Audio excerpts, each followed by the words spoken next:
পৃথিবী, তুমি যদি এক মহাকাব্য হও, তোমার কাহিনী হবে বিষাদে পূর্ণ। তার রং হবে হয়তো ধূসর, না হয় বিবর্ণ।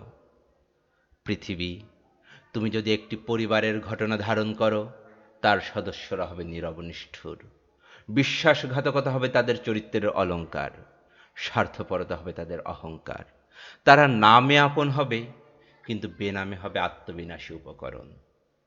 হে পৃথিবী, তোমার বুকেতে যত কাহিনী আছে, আছে যত উপাখ্যান, সামান্যই তাতে সত্য, বাকিটা অগাধ ফাঁকি। কখনো হৃদয়ের রক্তক্ষরণ, অথবা মানবতার হাহাকার স্বরূপে হয়নি আবির্ভূত। হে পৃথিবী, তোমাতে যারা করে বিচরণ, বিপুল সংখ্যক তাতে অমানুষ।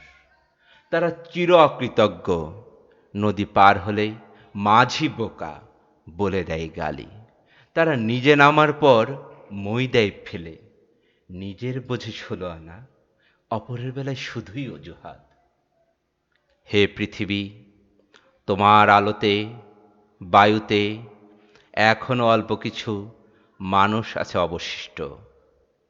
পরের তরে যারা ভাবে অবিরাম, নিজের থাকে না চালচোলা, নিজ পরিবারে কোণঠাসা তারা, ঘরেতে অবাঞ্ছিত, সমাজের চোখে নির্বোধ এরা, বন্ধুর কাছে বোঝা।